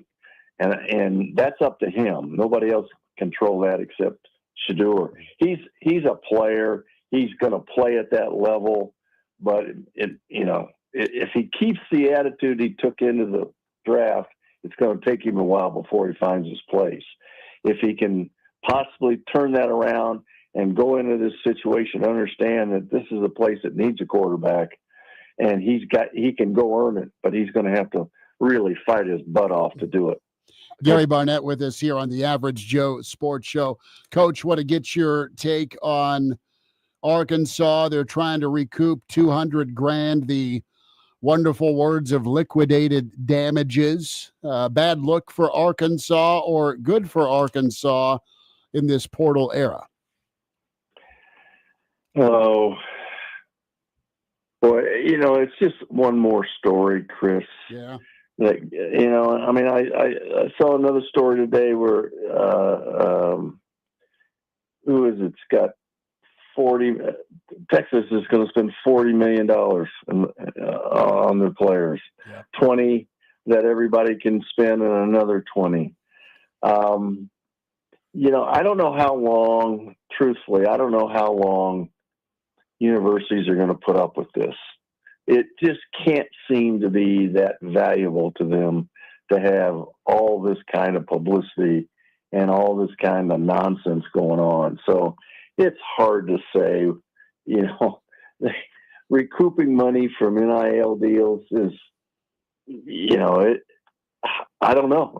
I don't know if the Supreme Court would stand up to it. They've already ruled that you have every chance to make every penny that you can make. Mm-hmm. And to me, it's all these things just pile up and say, whoa, how are we ever going to stop this thing? The only way we can do it is making them employees, make them collective bargain and agree to stuff.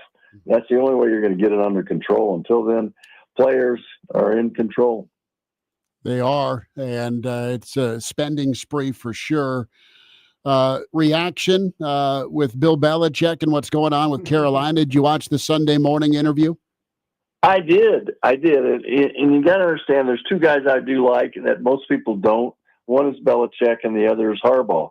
And because I'm not media, see, like you, Chris, I'm offshore media. You're mainstream media. Offshore? I'm offshore. And so I sort of like those two guys. I mean, they say things that I wish I would have said at times. But I saw that. But, to me, the Belichick thing is, everything now is social media. Mm-hmm. And he's somehow found a relationship with this particular person who's going to manage all that social media stuff for him, and somebody who's a lot more savvy at it than him. And he happens to have more than just maybe a casual relationship with her. And so it's a good deal for him. But it's, really, I mean, it's all about managing your social media right now in this day and age in college football. Do you think this North Carolina experiment's going to work out for Belichick? Going from the NFL, I mean, the persona that he has, is that going to resonate with 18 to 22-year-olds? Do you think it's going to work?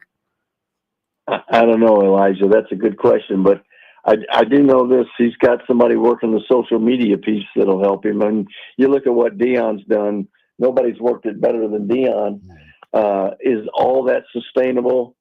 It just depends on how long college presidents are going to put up with this stuff. But so I don't know. I don't know how to read Belichick on this thing, but I know one thing. He's a heck of a football coach.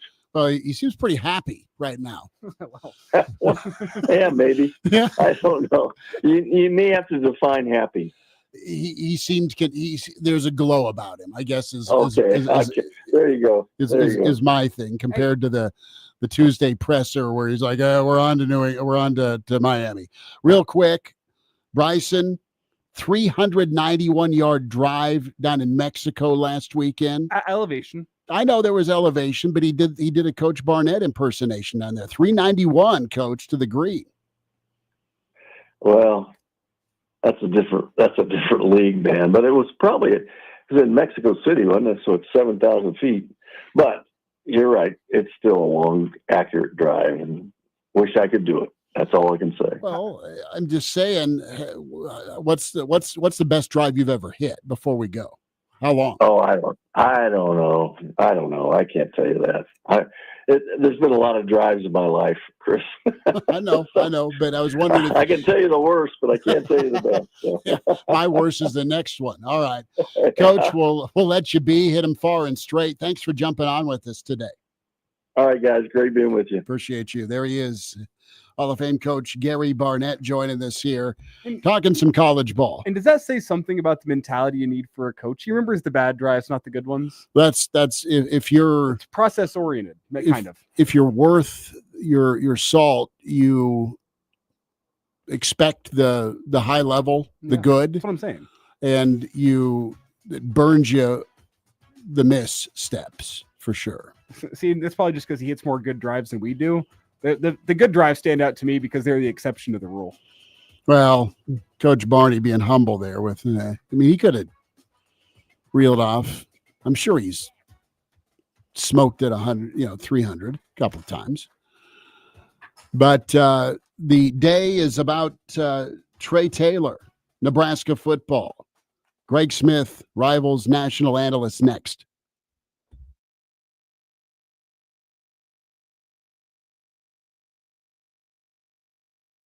Your world. President Trump has moved at a record pace to bring America back from the pit the Biden administration left us. Your news. America is less safe and more expensive than it was 100 days ago. Stay connected. We're witnessing an extraordinary assault on our Constitution, on our norms, and our values, unlike what we've ever seen before. This week and every week, we are connected, so you stay connected. On FM 101.5, 1240 AM, KFOR. Hey, it's Schmidt here. And if you're like me, your calendar's filling up with spring celebrations, graduations, get-togethers, and if you're lucky, tea times. All this stuff takes energy. And as us guys get older, sometimes we're a bit low on that. I struggled with extra weight, causing lower energy for years, until I found Lincoln Weight Loss. Now, after completing the Lincoln Weight Loss program and resetting my metabolism, I have so much energy. I feel lighter, healthier, and I can't wait to take on whatever the day brings. Take the first step and check out Lincoln Weight Loss and get your free body composition analysis. From there, you can look forward to very quick results shedding unwanted extra weight, and then you can get back to enjoying yard work, followed by grilling, and then relaxing on the patio. With Lincoln Weight Loss, there's no injections, no prepackaged meals, no calorie counting, just a framework you can follow. Schedule your free consultation today at LincolnWeightLoss.com or call 402-520-8170. Save big money at Menards. Get your grass growing thick and green with Scott's Thicker Lawn Grass Seed Mix. Its 3-in-1 solution of grass seed, fertilizer, and soil improver is formulated to help your thinning lawn grow green and covers up to 1,200 square feet. Hurry into the Menards Garden Center to save big on Scott's Thicker Lawn Grass Seed. Plus, check out our weekly flyer on Menards.com for all the great deals happening now. Save big money at Menards. Hi, David Brooks here, president and founder of Retire Smart, inviting you to join me and Chip Maxwell every Saturday morning at 7 or Sunday mornings at 6 for the Retire Smart radio show. We'll provide you answers to your most pressing retirement questions and help you navigate ever uncertain financial times. Don't just retire, retire smart. That's Saturday mornings at 7 or Sunday mornings at 6. Investment advisory services offered through Smart Wealth LLC, a registered investment advisor. Oh no, stomach issues again? Stomach issues? Who are you? Your pancreas. I could be the real reason for your diarrhea, gas, bloating, stomach pain, or loose oily stools. I thought it was my stomach. People often do, but any of these symptoms could mean having a condition called exocrine pancreatic insufficiency, or EPI. With EPI, the pancreas doesn't release enough enzymes. We're back with more. It's the Average Joe Sports Show with Chris Schmidt and Elijah Herbel. Good stuff from Coach Gary Barnett. Be sure to get that on the podcast, Spotify, iTunes, and always search and find the Average Joe Sports Show 7 days a week on YouTube. National recruiting analyst, dear friend for many years, Greg Smith with us here at Greg Smith Rivals on Twitter, where you can find and follow him. Once upon a time, an option quarterback from Chicago, Greg Smith. What a memory. I know, I got a memory. Were you Veer or was it the eye bone? It was the eye bone. Very old school. It feels like that was a million years ago. And now, like, the kids that I talk to on a daily basis would laugh at me for saying that we used to run that offense, but we definitely did, man. So someday I dream of retiring early, moving to some small town in Nebraska and running the eye bone. I don't need to throw the football. We're going to run it 70 times a game. Play action, get your tight end one-on-one or wide open. Yeah, I'm going fishing in the morning, golfing midday, coaching football, coaching the eye bone in the evening. Lovely. Well, I think old Barnett invented the eye bone, so it worked out well. But Greg, good to be with you, man. Tremendous coverage from Rivals, from you, from Tim Verghese with Trae Taylor's announcement. And Trae Taylor in Lincoln, one last rodeo last weekend for the Husker games. Trae Taylor in Greg Smith's basement last weekend. And let's talk a little bit about your connection with Trae and just kind of the vibe, the feel you get from him as this recruiting process went on. Trae's a high-profile player and target. You are in contact with the who's who of college football, trying to make that jump to the program they want to play their 4 years at. What did you see in Trae, and tell us about your connection with him? Yeah, it's really interesting as we talk, and I'm sure you did earlier, about him being a 2027 kid and making the decision this early. It kind of makes you kind of stop and go, man, is he really is this something that he's going to stick with? Those concerns come up, especially in today's college football.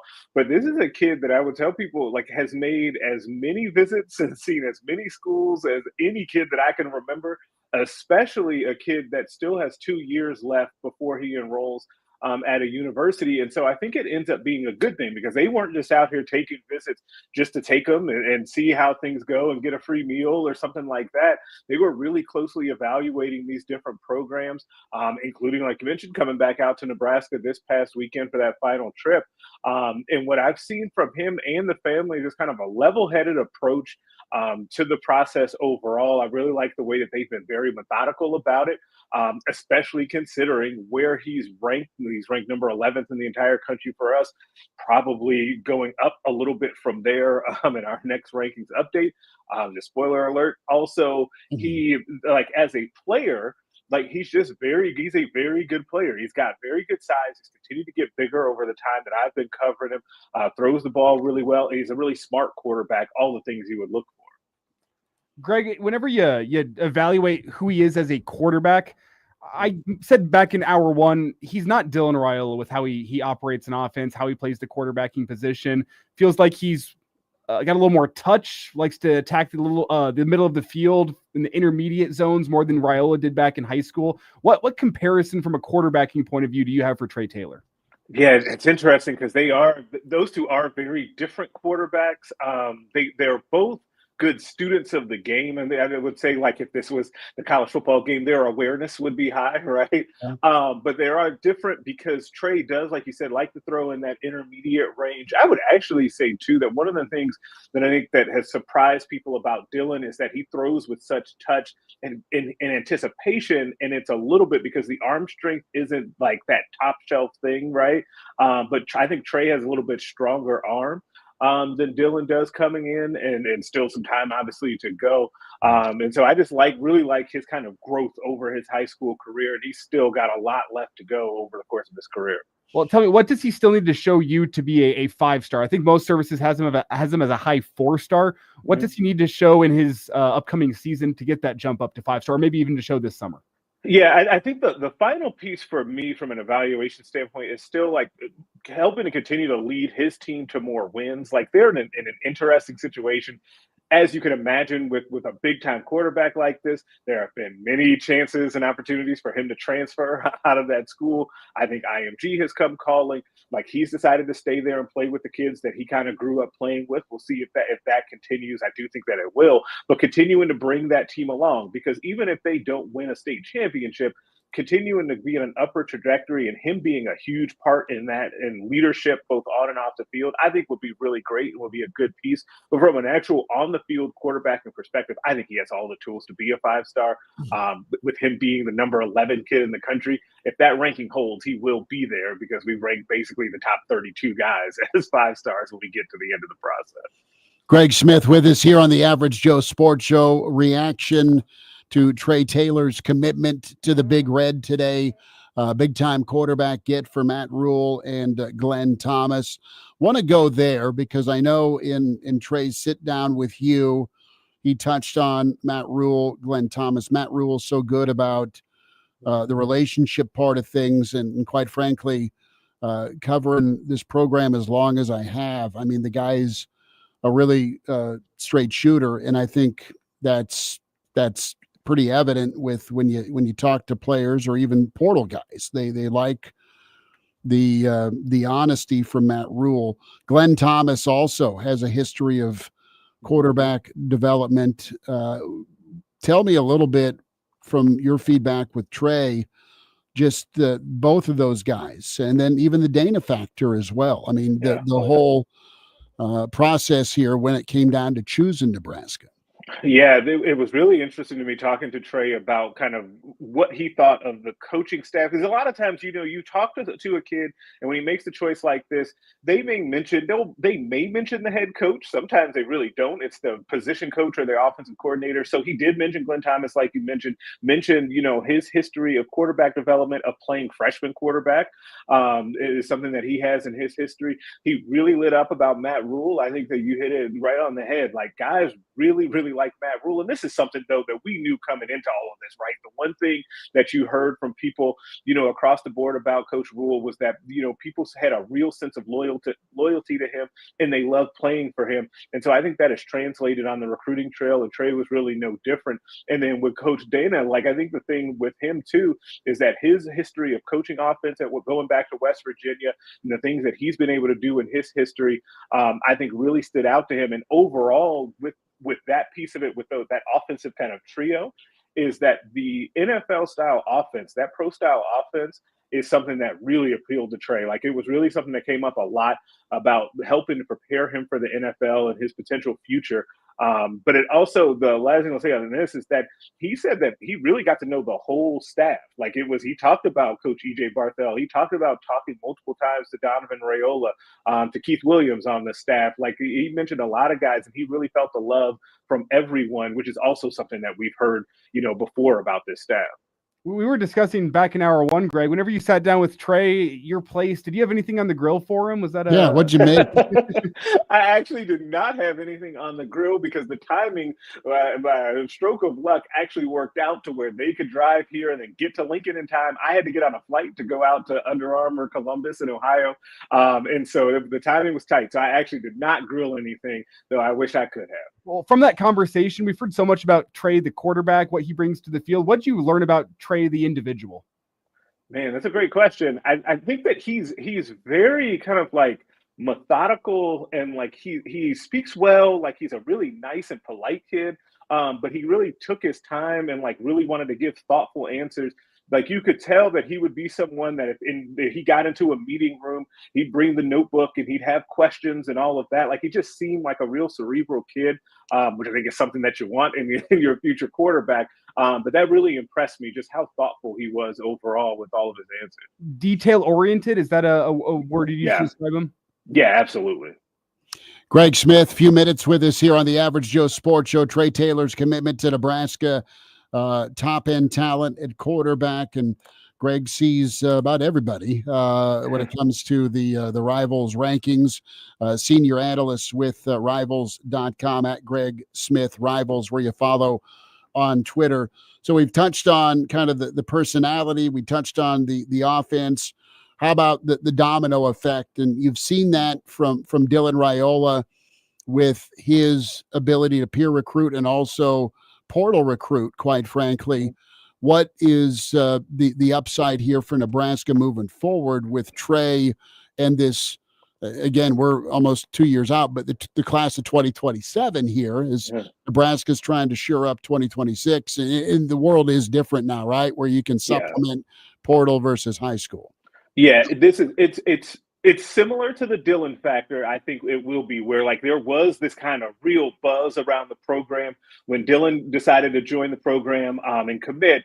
The big difference, though, is remember that Dylan was kind of later in the process when he committed, and we had a lot of speculation, but it was later and almost too late for them to go and get a guy like Ryan Wingo, for example, who we see starring at Texas, who they got on, they really tried at the end, but they just didn't have enough time to pry him away from Texas. In this situation, having almost 2 years to have your star quarterback in the class be the first guy in that 2027 class will be a huge deal. And one of the things, as we talk about the changing world of high school and college football, one of the things that's super interesting here is Trae plays in 7-on-7 with kind of the who's who of big time recruits. Like he plays with a kid who's about to be a 5-star probably, and Jameer Brown, who's committed to Ohio State at wide receiver. Because stop me before if you've heard that they have a 5-star receiver going to Ohio State.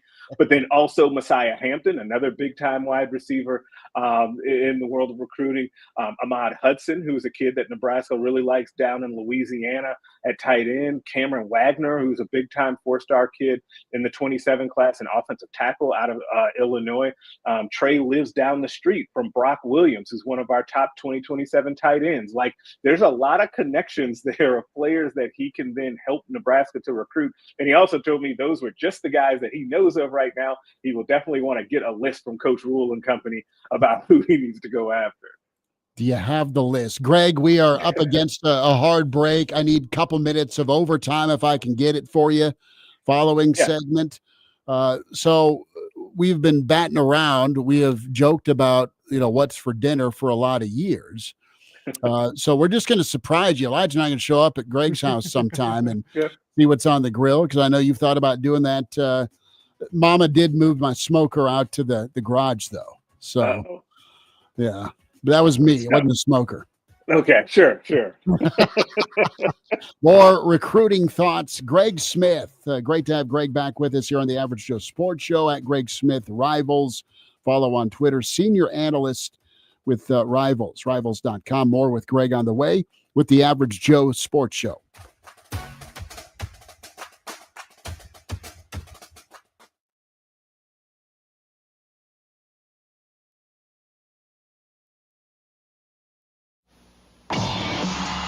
Hi, this is Rich Ray, voice of the Lincoln Salt Dogs. Catch Salt Dogs baseball all season long on KFOR FM 101.5, 1240 AM, and online at KFORnow.com.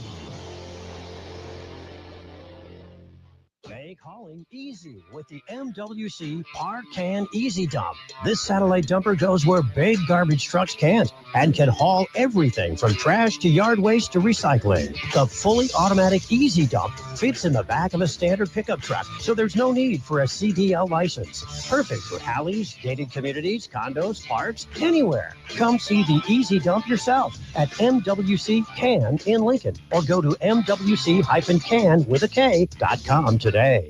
This message comes from Viking, committed to exploring the world in comfort. Journey through the heart of Europe on an elegant Viking longship with thoughtful service, destination-focused dining, and cultural enrichment on board and on shore. With small ships that bring travelers closer to the destination, there's more time to explore. And every Viking voyage is all-inclusive, with no children and no casinos. Discover more at Viking.com.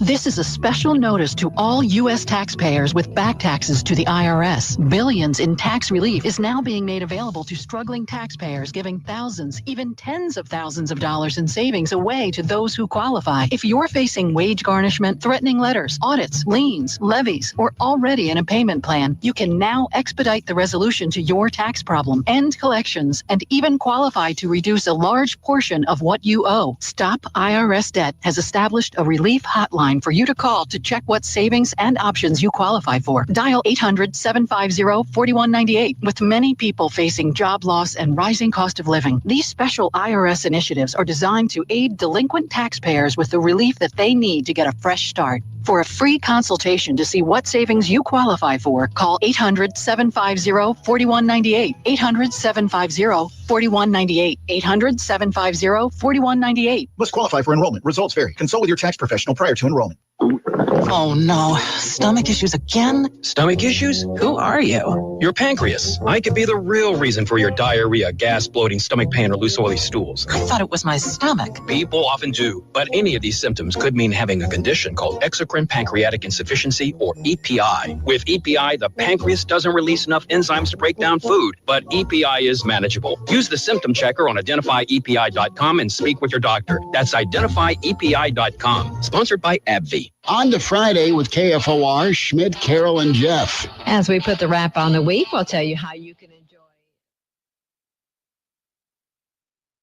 We're back with more. It's the Average Joe Sports Show with Chris Schmidt and Elijah Herbel. Back with you, Thursday edition of the Average Joe Sports Show. Find on YouTube, the Average Joe Sports Show. Like and subscribe. Greg Smith with his senior recruiting analyst with Rivals, at Greg Smith Rivals, where you follow on Twitter. Great sit down with Trae Taylor. Catch that on social media and, of course, YouTube. And Greg's been traveling around, man, seeing all the high-flying prospects. Greg, I want to get your take on St. Louis and Kansas City specifically. With it's been a hotbed for a while. There's dudes down there. I think I saw our friend Blair Kirkhoff from the Kansas City Star reel off 12 or 13 Kansas /Missouri kids that got drafted in this year's NFL draft. Is it still pretty abundant with talent down there? And I guess I'm asking also Nebraska's foothold and where they're at. Missouri's done well to keep kids at home. Kansas has dipped in there. Of course, Ohio State's got a good history going back to Zeke. You have Freeman and Notre Dame get down there, but where's Nebraska at right now with the ability to get in and get out with some talent from Kansas City? Yeah, it is definitely still loaded. There are definitely players in Kansas City and in St. Louis, and then some of those like kind of in between places around the state, like the smaller areas, also have some good talent too. But I would say the tough thing is what you just said about the teams that have been in those places for a while now. Missouri and their resurgence has really kind of, I think, hurt everyone, to be honest, to come into the state and try to pull guys out, because they're a sneaky good NFL development program too. And then you have Ohio State, who's done a great job there too. But I think Illinois too, man. Yeah, Illinois continues. Illinois have just been a pain for a lot of people, I think, right now. And they're doing a really nice job. But I think that Nebraska is doing a better job than I think in some years past when we've talked about this. And some of that is that this current staff has done a nice job of just continuing to pound the pavement, go out there, be in high schools, be visible, do coaching clinics out there as well. Get a guy like Jamarian Parker to come out here, the running back from last cycle, which will help kind of build those bridges to be able to get some of that talent. But they're doing better. They just have to continue to be consistent, and it's not going to be an overnight thing, but they are in a much better place than they had been, say, 4 years or so ago. Quickly here, you mentioned Illinois. What's old Bielema doing on the recruiting trail that's having so much pull with 17, 18-year-olds? They've become good. Like the thing is like there's two that like they are winning games, and honestly, they're a team that no one ever talks about putting guys in the NFL. But if you look at like the amount of guys that they, especially on the defensive line, they do a really nice job with that. So I think that that's part of it. In linebacker, like they do a good job of developing a couple of key positions, especially for being in the Big Ten. Plus, you've seen him on Twitter. You know that he's got a personality, so that helps as well.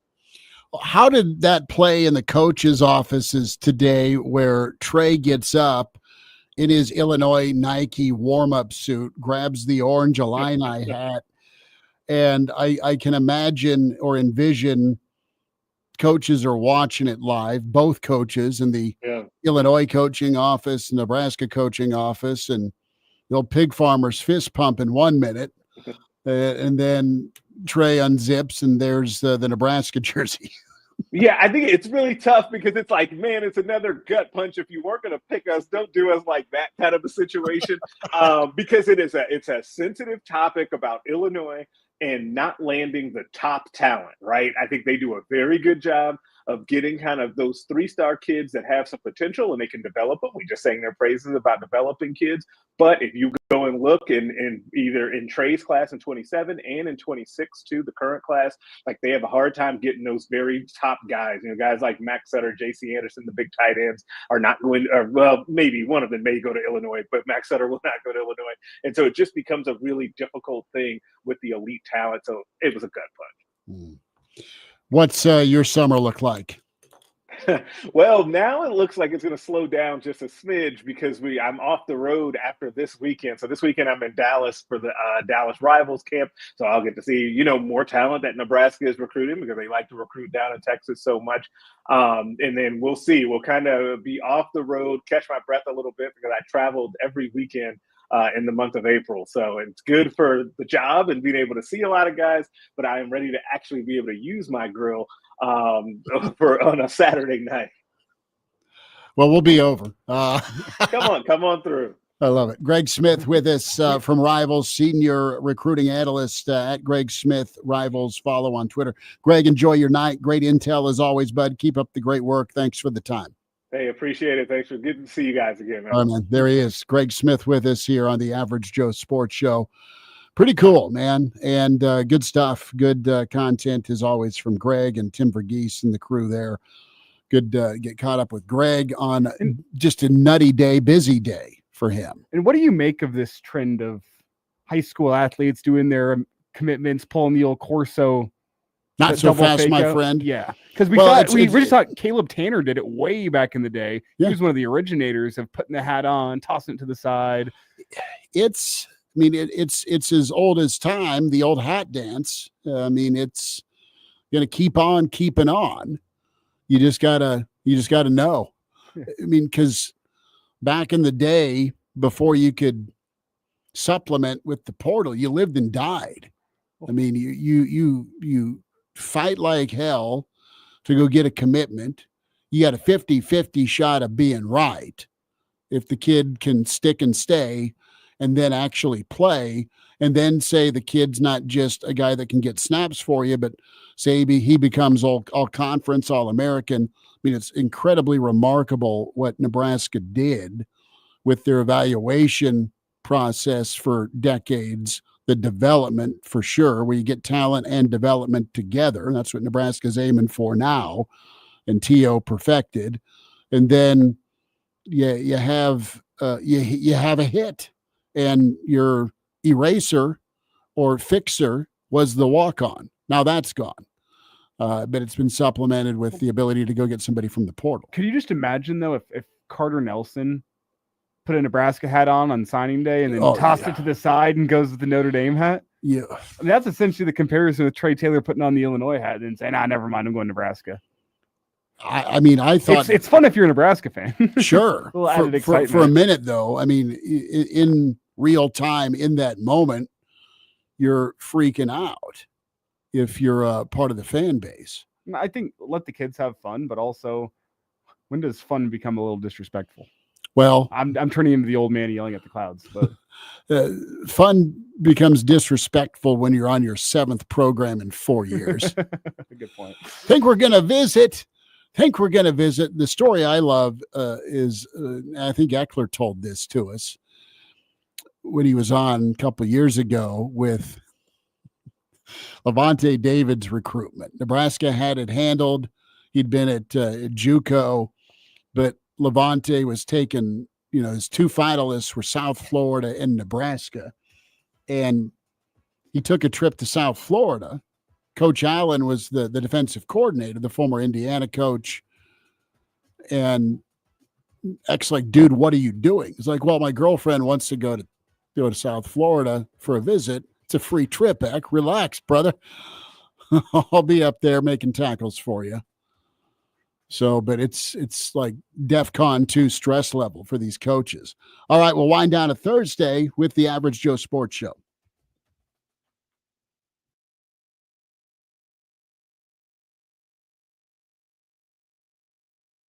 When you want a brand new kitchen, there's nothing to it.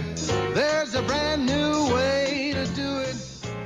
3-day kitchen and bath. Bill talks about why he loves 3-day kitchen and bath. I was looking to renovate a home that I purchased. They came out, did all of the work in a timely fashion, and looks first rate. Bill, would you recommend 3-day kitchen and bath? Oh, yes. Not only because of the quality of the work, but also the quality of the service along the line. From the beginning until the end, they were there with me, and as we went along, I saw some things that I thought I might want to change, and they were happy to do that. Really pleased with the way they work. As I said, not only the quality of the work, but also the quality of the service along the way. It's about time. 3 days or less. At 3-day kitchen and bath. Contact Good Guy Construction, 435-3355. Here's Comedians and Sketchers Getting Comfortable, presented by Hands-Free Skechers Slip-Ins. Hey, I'm Bobby Slayton, and I'm here with my pal, comedian, and Skechers ambassador, Mr. Howie Mandel. Why did it take so long to invent something as amazing as slip-ins? And I know it seems simple, but it took Skechers to invent a better pair of shoes. Yep, with Skechers Slip-ins, you just step it and go. You don't have to touch your shoes. And by the way, Slip-ins are for the whole family, men, women, and kids. In all your favorite Skechers styles, find Skechers Slip-ins at a Skechers store, Skechers.com, or wherever stylish footwear is sold.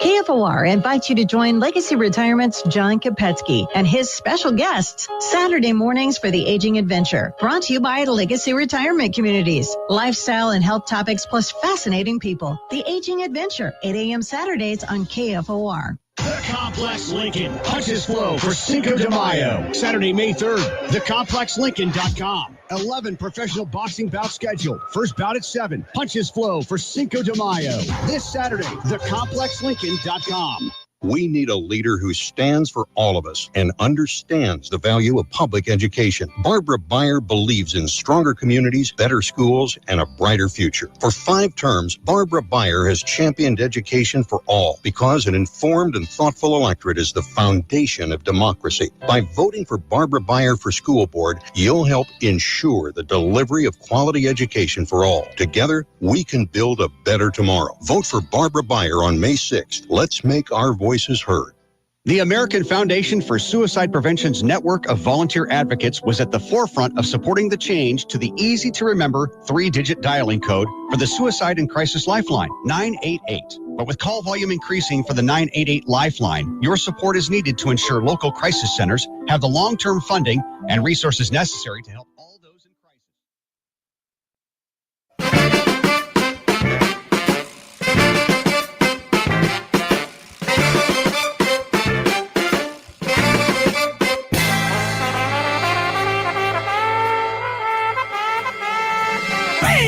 Miss anything today? You can always find the full show online. Just search for the Average Joe Sports Show wherever you get your podcasts. Now, let's get back to the show. Here are Chris Schmidt and Elijah Herbel. One final time on a Thursday with the Average Joe Sports Show. Chris Schmidt, Elijah Herbel. Big thanks to Greg Smith. Check out that interview. Do so on YouTube or Spotify or iTunes with the Average Joe Sports Show. Like and subscribe. Appreciate Coach Gary Barnett. Thoughts on quarterback recruiting and gave us his take on the Shedeur situation, Bill Belichick, and Bryson's 391-yard drive, which sounds incredible. I know. It was at an elevation. It's kind of like hitting a homer at Coors. I know. They got the humidor now. It's the same now. For sure. Well, take the humidor away. They've only won 5 games. Yeah. At least bring some excitement to Coors. Something, right? Oh, look, it's home run derby. Hey, big win yesterday, though. I know you won. And Justice now owes me a cherry Coke and a box of Mike and Ike's. Like, look, see, that's gambling right there. Brandon Vogel, incredible as always with Counter Reed. Do we have a steak and a beer bet yesterday? I don't know. I thought we did. 2 days ago, and we erased that part of the tape. But we can dive in tonight. Oh, yeah, we were talking Nuggets 2 nights ago. Yes. Yeah, and I took my Nuggets to win and cover, and they did. Okay. That was what happened. So what happens tonight? Clippers -6.5. You have Denver can wrap it up, but they're out in Tyloo land. And does Denver get out of La La land in advance, or do they go to a Game 7? I'll let you dive into the deep end of the pool here first.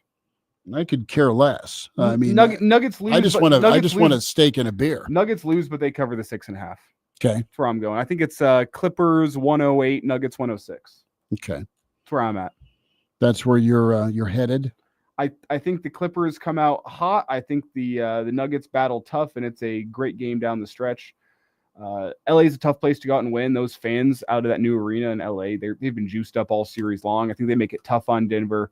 I think Kawhi's returned to form. I think he's the difference. He didn't have his best game last time out. I think he returns to form tonight and powers LA to a win, but I think the Nuggets do cover that number. What's incredible is seeing my last true dive into the NBA where I was a pretty consistent participant with it was with the Thunder, just because Carson growing up loved Kevin Durant, Westbrook, and Harden. That 2012 team, I've paid a little bit more attention since 2012, but you had that team that got to the finals with Oklahoma City, and you just kind of thought, what's the future look like for this squad where you've got 3 MVPs on the roster through 3 consecutive drafts, and now you got James Harden right now averaging 19 a game, almost 39 minutes for him.